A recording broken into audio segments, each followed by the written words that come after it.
Assalamualaikum warahmatullahi wabarakatuh. Saya Rilaksmi Upalasari, NIDN 0225127401. Sekarang ini saya telah bergabung di Fakultas Perikanan dan Kelautan sejak tahun 2016. Mengapa saya bergabung di Fakultas Perikanan dan Kelautan ini? Karena bidang ilmu saya sosial ekonomi pertanian serumpun dengan Fakultas Perikanan dan Kelautan. Nah, sejak tahun 2016, salah satu mata kuliah yang saya ajar adalah mata kuliah penyuluhan perikanan, di mana mata kuliah ini masuk pada bidang keilmuan saya. Nah, pada tahun 2021, saya juga ikut bergabung mengajar menjadi dosen kampus Merdeka Belajar, yaitu yang mahasiswa saya ajar berasal dari Universitas Garut dengan NIM Merdeka Belajar 2021 512002 bernama Salis Nur Fairuzia. Dalam mengajar, biasanya saya menghubungi salah satu ketua tingkat mereka untuk segera menyiapkan teman-temannya untuk duduk di kelas. Saya menggunakan dua metode pembelajaran, online dan tatap muka. Yang online mereka saya persilakan untuk mengabsen di dalam Siswo, di e-learning.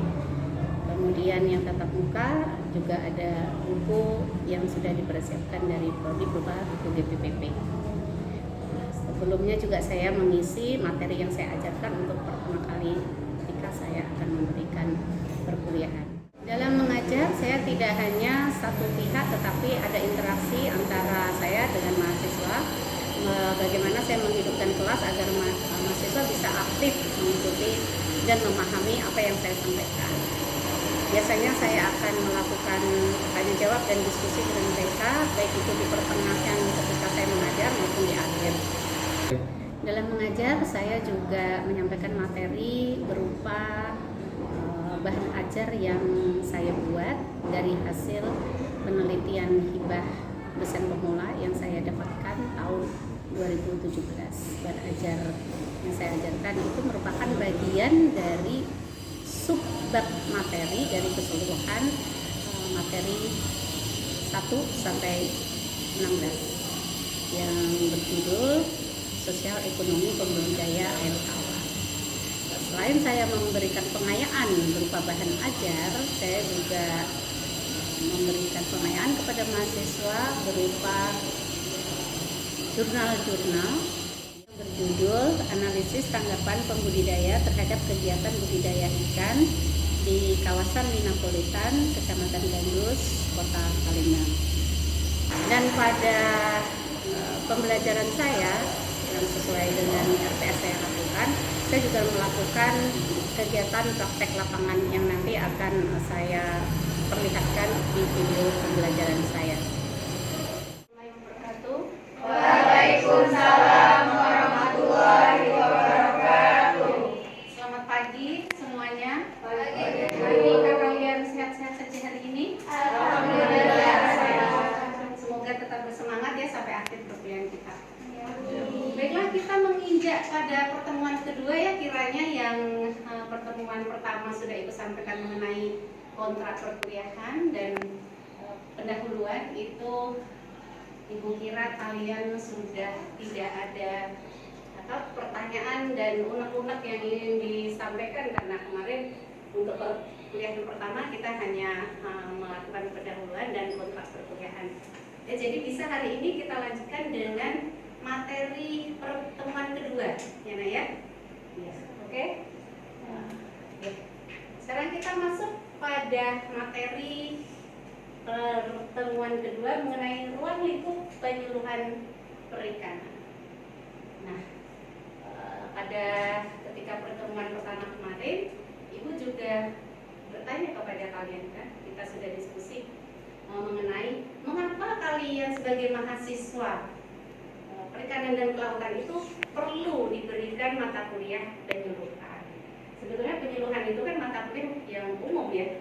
Jadi seluruh lini mata kuliah atau bidang ilmu itu mempelajari penyuluhan.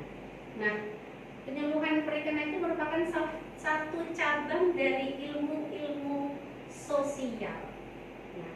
Yang dimaksud merupakan cabang dari ilmu-ilmu sosial. Mengapa dikatakan seperti itu? Ada yang bisa menjawab? Penyuluhan merupakan cabang dari ilmu-ilmu sosial.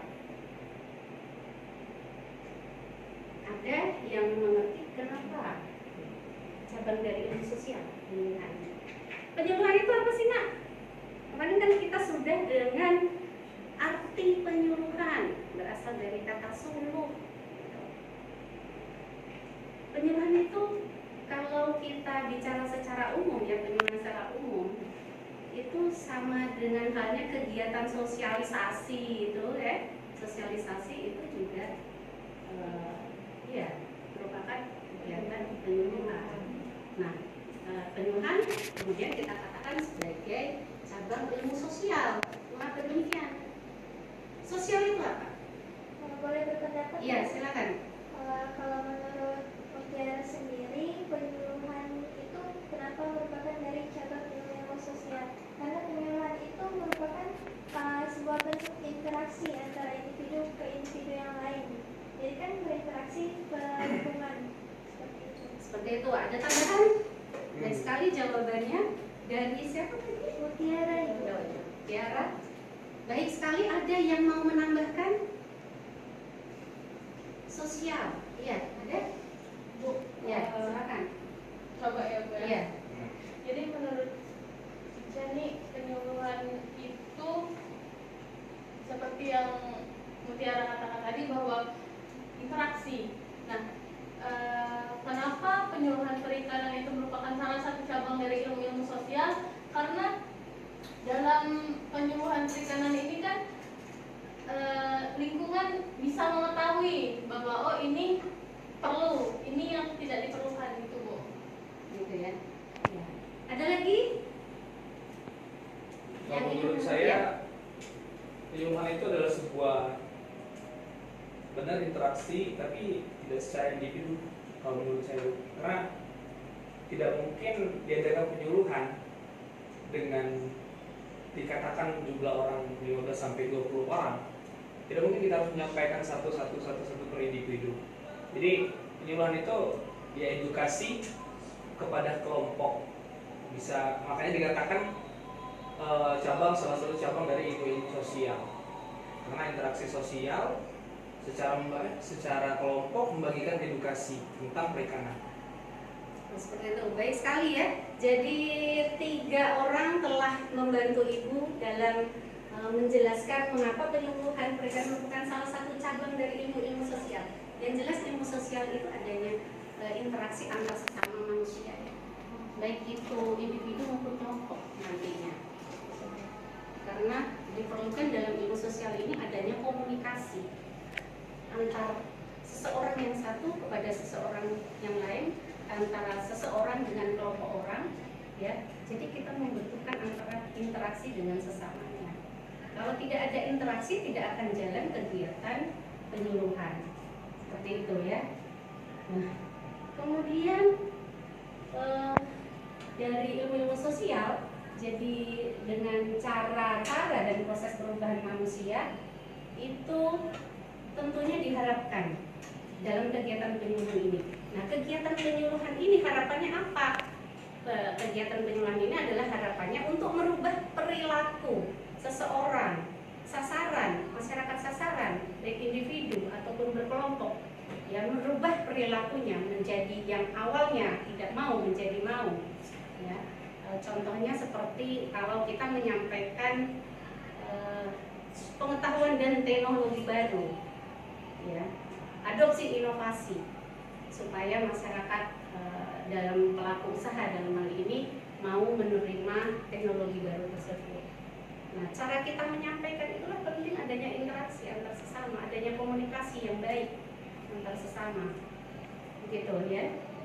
Nah, jadi maka di sini merupakan cabang dari ilmu sosial yang mempelajari cara dan proses, ya, proses perubahan manusia dan masyarakat agar perubahan tersebut sesuai dengan apa yang diharapkan.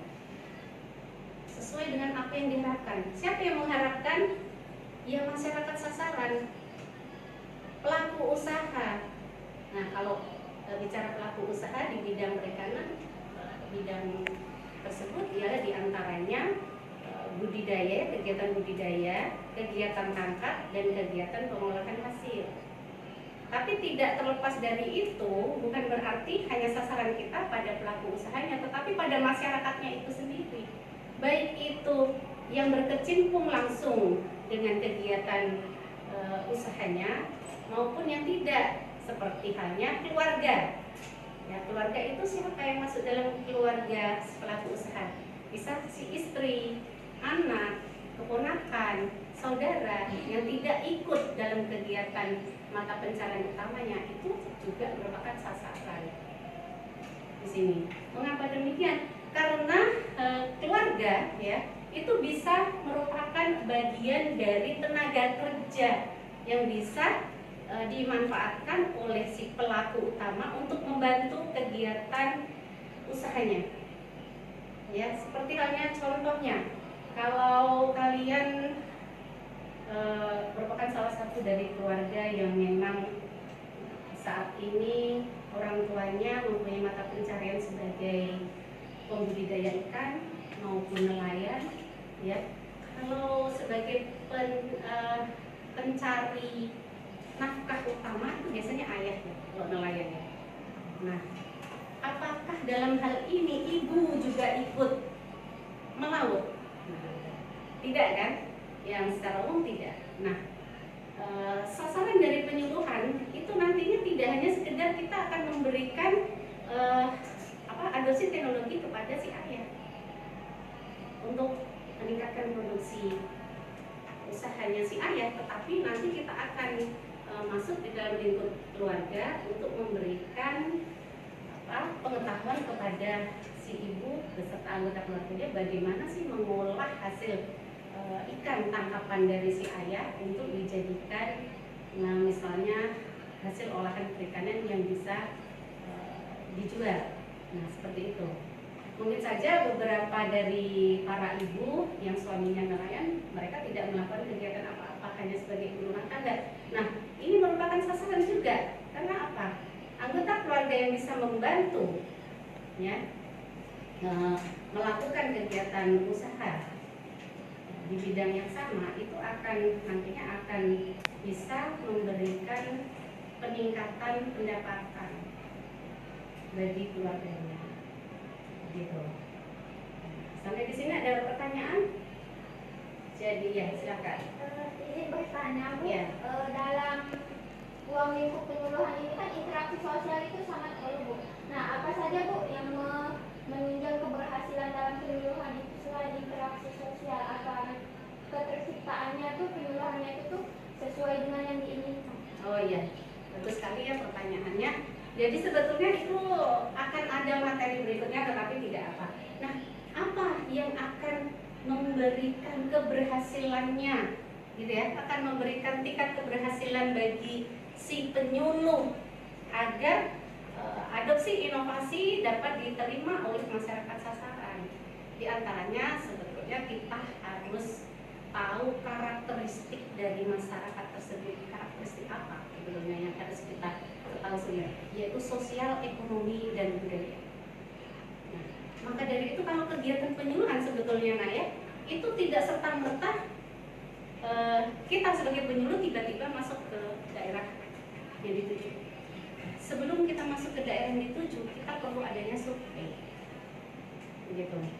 Nah, karakteristik sosial, ekonomi, budaya itu penting sekali kita selami, kita ketahui agar nanti kita mempunyai cara untuk memberikan penyuluhan yang tepat, ya, metode-metode penyuluhan yang tepat diberikan ke mereka sehingga adopsi inovasi dapat disampaikan dan diserap dengan baik. Nah, mengapa demikian? Mengapa karakteristik masyarakat itu harus kita ketahui? Karena setiap daerah mempunyai karakteristik yang berbeda, sosial ekonomi yang berbeda. Ya begitu ya, jadi masing-masing daerah mempunyai logat bahasa yang berbeda, dan itu juga harus kita sadari sebagai penyuluh. Tentu saja kita harus berhati-hati dengan apa yang kita sampaikan. Jangan sampai kita menyinggung perasaan mereka sehingga nanti transfer ilmu yang kita berikan tidak akan mudah diserap oleh mereka. Nah, tadi yang masih ingin Ibu sampaikan kepada kalian, apa yang terjadi ya jika gaya bicara kalian sebagai mahasiswa ketika kita belajar ini, karena memang kita ditempa untuk berbicara selalu ilmiah ya, diskusi ilmiah, menganalisis suatu masalah. Nah, itu kalian bawa dalam menyampaikan materi penyuluhan kepada mereka. Apa yang akan terjadi menurut kalian? Izin Bu, Ya. untuk pendapat kalau misalnya apa yang terjadi saat kita masuk ke dalam ranah lingkungan tersebut ya Bu ya. Awalnya sih adanya perbedaan pendapat ya Bu ya, tetapi kembali lagi kita lihat dulu sebelum kita melakukan penyuluhan bagaimana keadaan situasi di lingkungan tersebut. Nah, kemudian setelah itu kita pelajari dahulu bagaimana situasi di dalam lingkungan tersebut. Kalau misalnya mereka belum terlalu mengerti untuk memakai bahasa ilmiah atau bahasa Indonesia, setidaknya kita mempelajari sedikit demi sedikit bagaimana cara bahasa dan budaya setempat, sehingga mereka mengerti bagaimana cara memahami apa yang kita sampaikan dalam penyuluhan tersebut. Iya, baik sekali ya. Jadi intinya seperti ini. Kalau kita membawa nih gaya bahasa kita yang di kampus ini, langsung kita bawa ke sana. Tentu saja awal tanggapan pertama mereka pasti kalian sombong sekali, gitu. Sombong, dan itu membuat mereka sudah tidak welcome dari awal. Nah, betul yang dikatakan teman tadi. Tentu saja jika kita sudah mengalami, pastinya kita akan membaur, ya, membaur dengan mempelajari logat bahasa mereka, cara berbicara mereka, terus gaya hidup mereka pun lebih bagus kita ketahui, begitu. Jadi cara berpakaian kita menyesuaikan, gitu ya. Jadi yang kita biasanya di kampus ini menyetil style dengan mode-mode, ya ikuti juga cara berpakaian mereka yang biasa saja. Biasanya kalau yang perempuan memakai make up, ya tentunya kalau kita masuk ke daerah kita tidak menggunakan make up, begitu ya. Kemudian kita itu menyatu seperti kalau kita itu dengan saudara, begitu loh ya. Kita ramah kepada mereka, kita membantu keseharian mereka, itu akan mempermudah kita untuk diterima di masyarakat tersebut, begitu ya. Jadi yang tadi pertanyaannya, bagaimana Bu agar kegiatan penyuluhan mudah diterima? Yaitu ya, kita harus mengetahui karakteristik sosial, ekonomi, budaya masyarakat setempat, adat istiadat masyarakat setempat itu harus kita ketahui, begitu ya. Nah, yuk lanjut ya. Jadi sebagai cabang ilmu pengetahuan ya, jadi kalian harus tahu bahwa penyuluhan itu juga merupakan cabang dari ilmu pengetahuan ya. Jadi di mana ilmu penyuluhan perikanan merupakan ilmu yang merupakan applied science. Apa itu applied science? Ilmu terapan, iya kan? Penyuluhan itu harus diterapkan. Applied science yang dijunjung oleh berbagai ilmu antara lain, yaitu diantaranya sosiologi, dan psikologi, pendidikan, begitu, hukum bisa juga ya, terus teknik perikanan itu sendiri. Ya, yang sebenarnya terintegrasi. Mengapa juga di dalamnya ilmu penyuluhan ini termasuk dari ilmu sosiologi? Ya. Kenapa tadi? Ilmu penyuluhan itu masuk juga bidang ilmu sosiologi. Karena mempelajari interaksi di dalam lingkungan tersebut. Ya, sosiologi itu ilmu yang mempelajari apa? Jadi dari definisinya. Ya, jadi dari definisinya itu ya, ada ya interaksi manusia itu sendiri, budaya-budaya masyarakat itu. Tadi sudah dijelaskan di awal ya. Kemudian masuk juga di dalamnya bahwa applied science dari ilmu pendidikan. Nah, penyuluhan itu juga merupakan ilmu pendidikan. Mengapa demikian? Ada yang bisa menjawab? Ya, kok satu terus ya? Iya. Kenapa ceritanya apa tadi Bu? Ilmu penyuluhan juga merupakan Penyuluhan merupakan sebagian ilmu dari pendidikan karena ya. kita itu membutuhkan pendidikan itu sendiri. Kan kalau penyuluhan kan tentunya ada tata cara yang tersendiri. Nah, dari penyuluhan itu kita tentunya harus mempelajari dulu lewat pendidikan tersebut. Ada yang lain? Kalau menurut saya, kenapa ilmu pendidikan termasuk dalam ilmu applied science? Karena pendidikan termasuk dalam, contohnya kita lagi melaksanakan penyuluhan dalam tata cara berbicara, penyampaian, itu yang membuat ilmu pendidikan masuk ke dalam kategori tersebut. Gitu ya. Ya, semuanya baik sekali dalam menjawab ya. Jadi termasuk juga ya, sebentar ya, kita nanti sebentar lagi akan kita akhiri karena sampai selesai di sini kita ya. Jadi termasuk dalam ilmu pendidikan karena tentu saja ilmu penyuluhan itu juga harus masuk di ranah afektif, kognitif dan psikomotorik. Nah, jadi tidak hanya pengetahuan, skill, tetapi keterampilan yang harus kita berikan kemudian diterapkan oleh masyarakat sasaran. Seperti itu. Ya. Nah, itu nanti di materi lebih lanjut kita akan bahas tentang itu ya.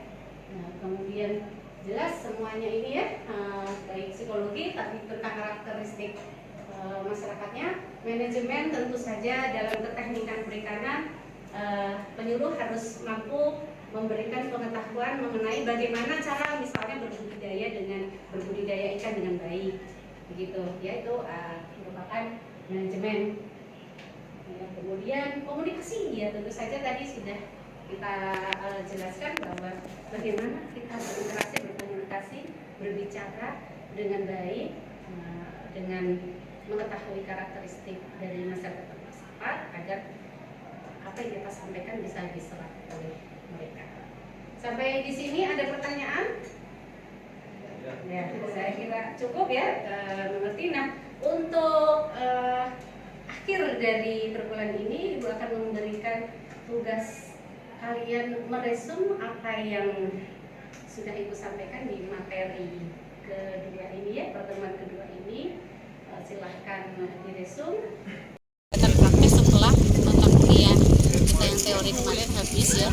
Jadi bagaimana cara kalian melakukan wawancara kepada nelayan ya. Di sini harus memakai cara dengan komunikasi yang baik, cara penyampaiannya agar mereka bisa menerima apa yang kalian sampaikan. Pertanyaan, tanya jawab, harus ada interaksi antara kalian dengan nelayan tangkap ini ya. Untuk selanjutnya dari beberapa kelompok ini silakan kalian melanjutkan untuk kegiatan praktik ini ya. Ini termasuk dalam penyuluhan juga sebetulnya. Tolong ditanyakan mengenai kegiatan tangkapnya ya, kemudian proses pasca panennya juga seperti apa ya. Ya, silakan dilanjutkan. Ini waktunya sebentar Pak. Beliau itu adalah Bapak Warif atau Kapten Warif.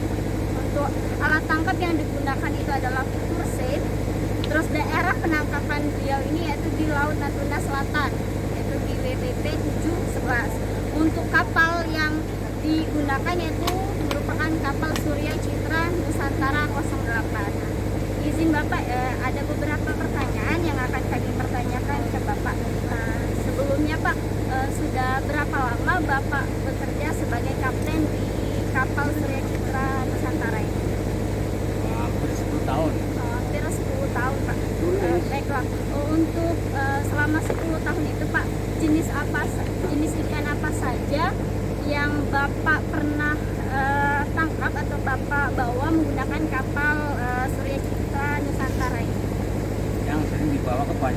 ikan sarden sama mata lebar namanya NB. Bung, Itu bung. aja. Kadang-kadang kalau ada tongkol, tapi nggak banyak, yang kebanyakan ikan layang sarden. Dan layang tidak. Jadi kebanyakan itu kan sarden, Iya. yang nah selama proses penyimpanan ikan nih Pak di kapal, Iya. apakah ada jenis ikan-ikan tertentu yang memiliki penanganan khusus selama proses penyimpanannya? Nggak ada. Oh, nggak ada aja. Ya paling-paling nanti kalau dapat dimasukin kaleng, masukin pengerik, udah masukin kantong, masukin bak, itu aja. Berarti hampir semua jenis ikan itu penanganannya sama, Pak, Sama. ya? Ya. Untuk nanti Pak setelah sampai ke TPI itu kira-kira berapa waktu Bapak perlukan dan teman-teman untuk proses pembongkaran ikan dari kapal ke TPI-nya Pak?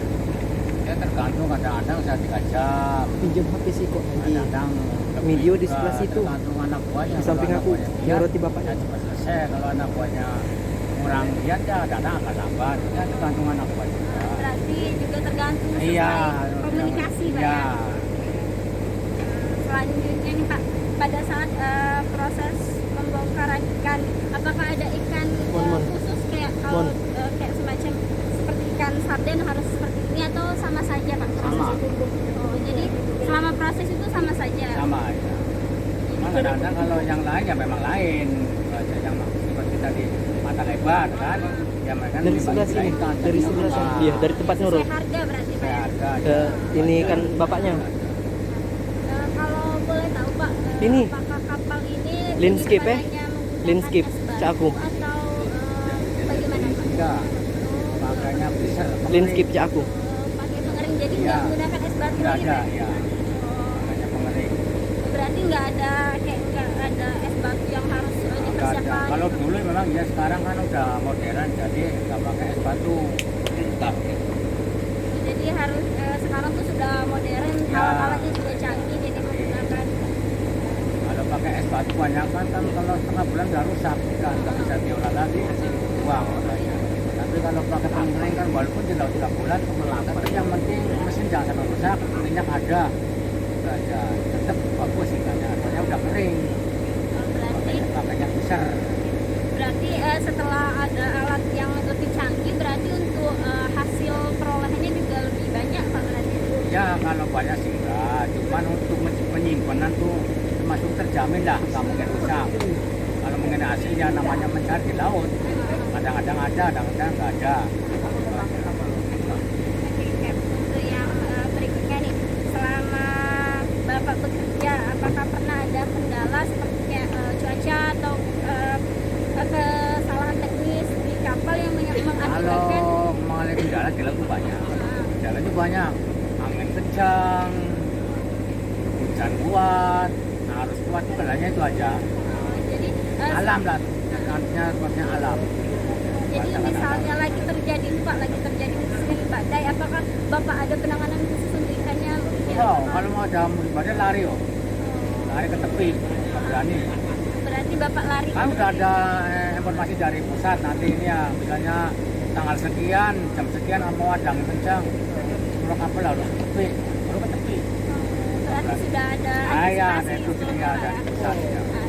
Sekarang kan alat udah canggih, jadi tahu mau ada badai pun tahu.